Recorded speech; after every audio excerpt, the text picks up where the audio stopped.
dementia. So it sounded like the history was that she was prior to September she was walking, more interactive, and it seems like after September she really took kind of a steady decline. Right. That really declined right before coming in.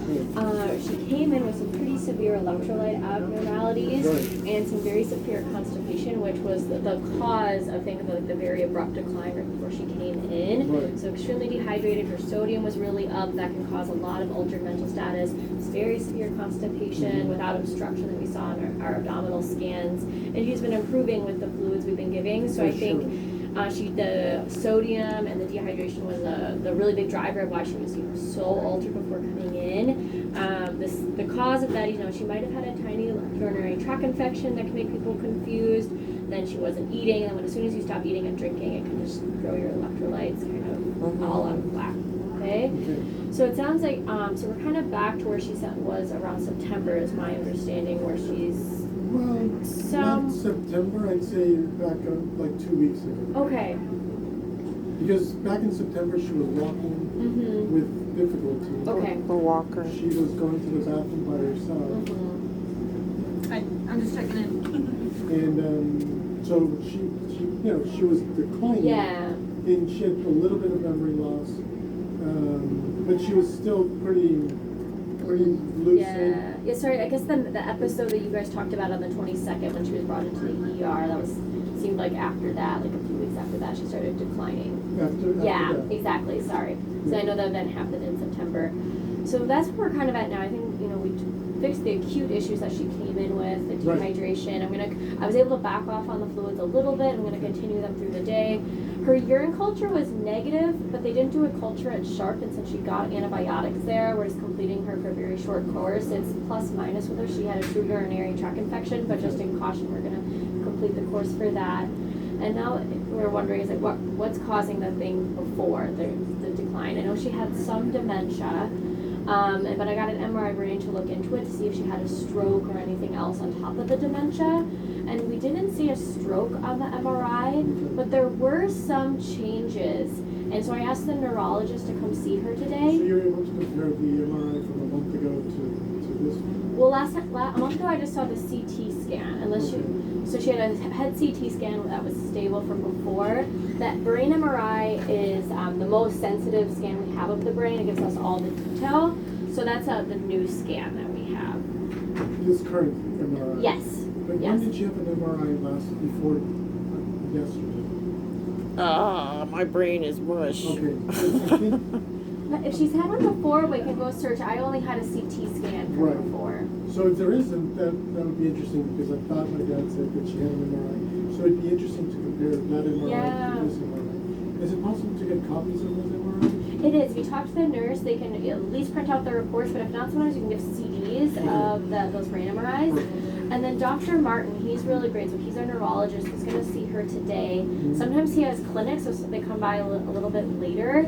But if you have any questions for him after his evaluation, he'd be a great resource.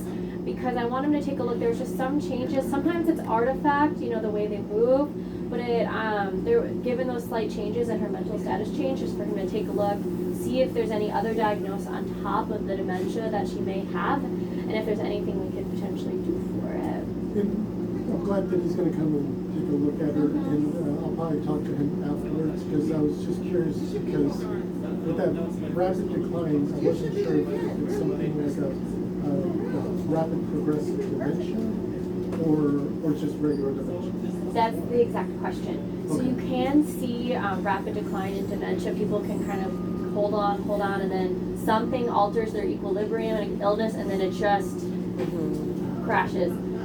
You can also see the slower decline, and so it's our job, and now we're trying to figure out, just making sure there wasn't anything else on top of the dementia that caused it. That being said, whether we'd be able to do anything differently for that other cause, probably low likelihood, but just for our knowledge. So he'll do his evaluation today, we'll continue the fluids today, and then so after tomorrow, depending on what the neurologist is, she'll probably be medically clear to kind of go probably on hospice or other services outside the hospital. Like in roughly how long? So that's kind of just depends how she's doing. She so her life expectancy, I would say, in the setting of just the dementia plus minus of something else that the neurologist may find, would probably be under six 6 months to qualify for hospice.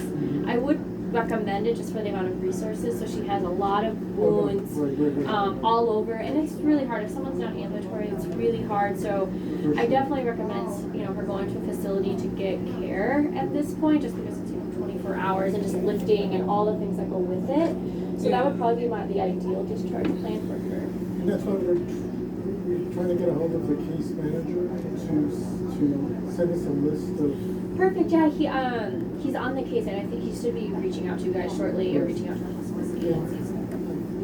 Was it palliative care with the doctor that I gave my email? Perfect. Yeah, I'm in that chat, so she passed it on to the case managers today. So they're working on that. Hopefully, we'll have some more information to get things ready for tomorrow. Sometimes hospice does take a few days, so we're happy to keep her until everything's arranged for a safe discharge. That's great. Thank you. Yeah. Have you seen how she's hypersensitive to the touch? So I don't know if you've seen that before or. That's fairly common in dementia. People, Okay. I think people become very hyperalgesic all over, and then when you're confused, you just get very. Like anytime someone touches you, it's. Well, even like she'll be like getting closer, and she goes no, and she goes, I haven't touched you yet. Yeah, I see that a lot with my dementia patients. Okay, so it's just part of the. It's a part of the process. We mainly want to keep her comfortable, so there is nerve medicines and that we could start. They make you sleepy, and since we're monitoring them, so if you. It's just to know why, Yeah. but we don't have to give her another medicine. I don't need to just be 'cause of killing that. her neurons Okay, anymore. yeah, it's up to you guys, but yeah, I have nothing to really do about it. It's pretty common when the brain is, it's so confused and a lot of stimuli. It just kind of go to that fight or flight response a lot. Dr. Martin, you said? Yes, Is the neurologist? Dr. Martin is the neurologist. Yes, he'll be by later this afternoon. You can let the nurse message her and be like, hey, after the neurologist comes by, we notice that, have him call me and just give him your number or something like that. Any other What did they do questions? yesterday? Do you have any suggestions or advice? Not anything specific. I think just hospice would be a great resource. I don't think a lot of times are scared by the hospice name, but it's just like, I think, just like with all the. No, she needs a lot of care. So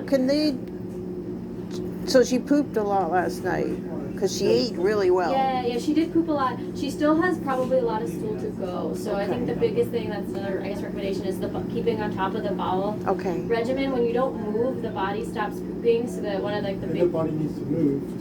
Yeah, so when someone's not moving, we have to augment that by just lots of medicines to help her poop.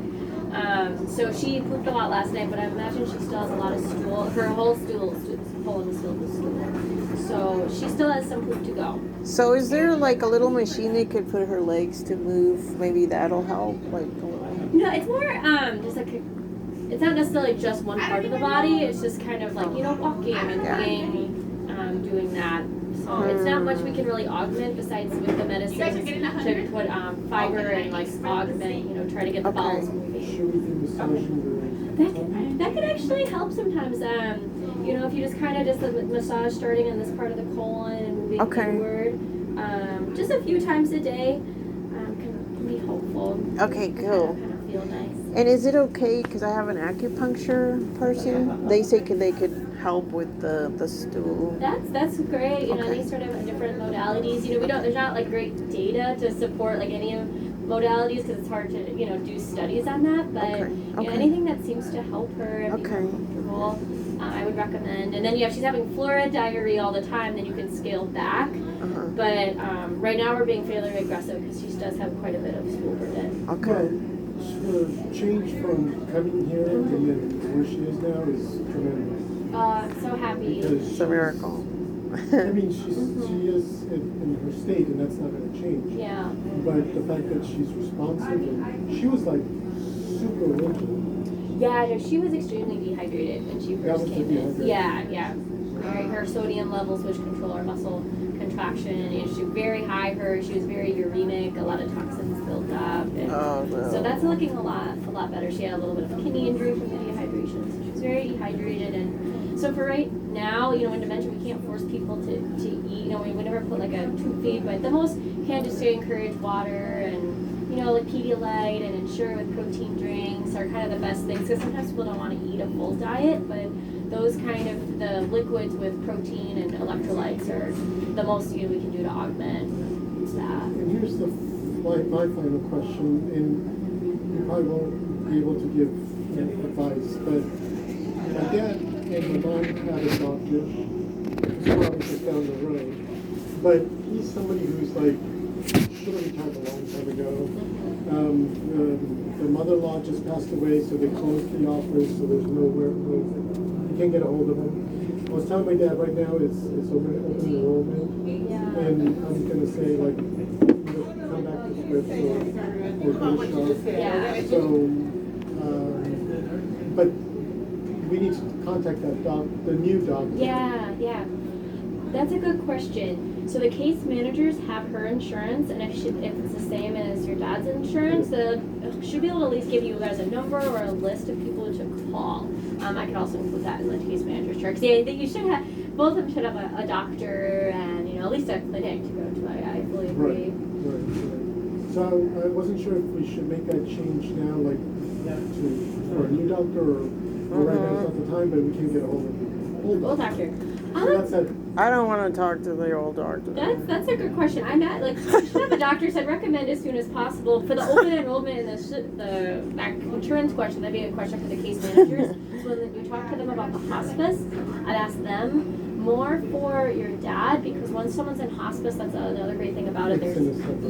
She's taken care of by all the hospice doctors and nurses, so she'll be all set. But your dad, should probably get a stop list with somebody else. And sorry for putting that question. No, we get all that. I'm just not as knowledgeable as the insurance system. That's a whole different.